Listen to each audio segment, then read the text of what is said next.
Greetings, this is Jim Lindsay. This is a lesson over computing at Western. It's a short lesson, and basically I just want to make sure you're aware of a couple of different websites and locations on campus that will have resources for you that I think you'll find really helpful as you not only complete this class, but for your entire WKU career. Hopefully you're aware of these places. If not, then you will be soon. So let's begin by looking at Blackboard. Okay, I'm in the Blackboard website for the Thor module that I'm using this. This is my summer CIS 141 class, but there's a folder called Computing at WKU or Computing at Western and Time Management. In this folder, you'll see there is a document, Computing at WKU Assignment DocX. When you open this document, it looks like this, and I'm not going to explain every single one of these. You can read this and get the information from the document, but there are some of these links I do want to hit with you. For example, the accounts page and the login page is really important. If you're new to Western, you may not be aware of what a NetID and a WKU ID are. You might not be familiar with those yet. Well, you need to know those. You need to actually have those memorized so you can get into all of your stuff. With this document, I'm going to hold down Control and just click on the link and open up this page. But this is a web page from the IT department at WKU, and from it I can learn what my 800 number is, basically your WKU ID. That's like it's a 9-digit number. Several years ago, it's basically the format of a social security number. But these 9-digit 800 numbers took the place of social security numbers.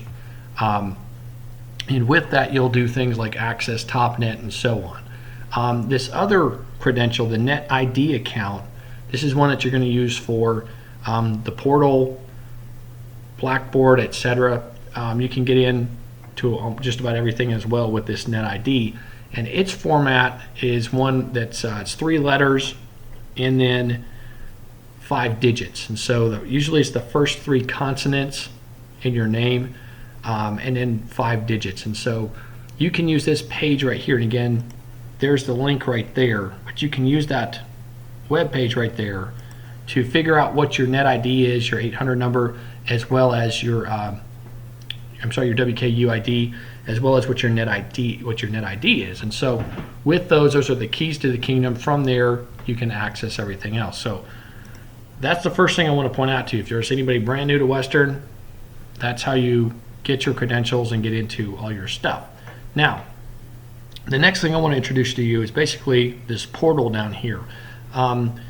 Here are links, individual links to TopNet, Webmail, Blackboard, these different websites that you'll want to certainly be using. But this portal right here, it takes you to a single sign-on site where basically using your NetID, once you log into the portal, you can access all of this stuff directly. So you only have to log in one time if you use the portal, whereas if you use these individual links, you'd have to log into each one separately. So I'm going to go to the portal right here, and when it takes me to the portal, it says, hey, who are you? You put in your NetID and password, and from there, once you've logged in, it then has links on the page for all these sites that you may want to visit. Things like Blackboard, things like this is a faculty thing like digital measures, email right here if you wanted to get to your email, and so on. TopNet down here. So really neat thing. If I click on TopNet, for example, it goes directly into TopNet for me. I didn't have to log in again. So that's really convenient. If I go to Blackboard, I click on that, it goes directly into Blackboard. I don't have to log in again separately. So that portal is a pretty handy, and again, it's my.wku.edu. If you've not used that before, that's something you may want to take advantage of. Okay, so now that you know about the portal, what would you use each one of these 3 things for? Just to briefly give you some information, TopNet is a really neat resource. It's also, you may hear teachers refer to it by a name called Banner. But TopNet or Banner, basically what this thing does, it allows you to register for classes. It allows you to do things like pay your bill. It allows you to update your personal information that the university's database, like say your mailing address or your email addresses or all that kind of personal stuff. That's all done basically through TopNet. And again, it's also called Banner by, if you're talking to people in an administrative office and they talk about Banner, that's what they're talking about. Webmail is exactly what it sounds like. It's Western's email. And so when you click there, you go to the webmail system and you log in, or if you're using the portal and you just go to it, you can send an email, you can read your email, you can schedule appointments, all kinds of stuff. But that is a service that you definitely need to be very familiar with.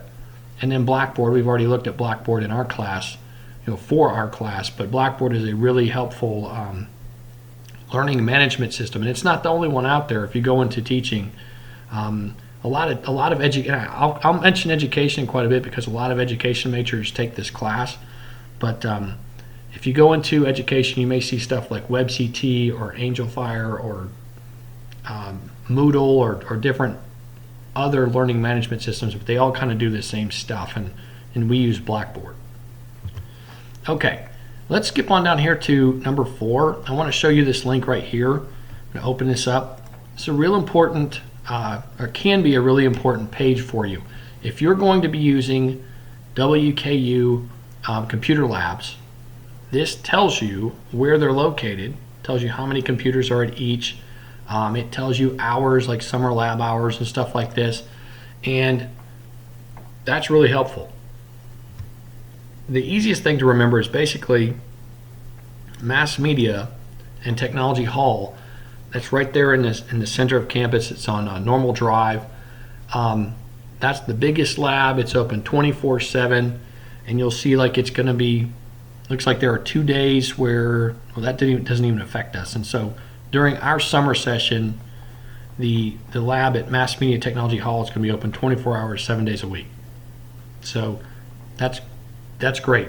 So I know this is an online course, and you may be taking the course in your hometown, but for whatever reason, if your computer stops working and you need to do computer stuff, get in a car and come to campus, and you can go to Mass Media.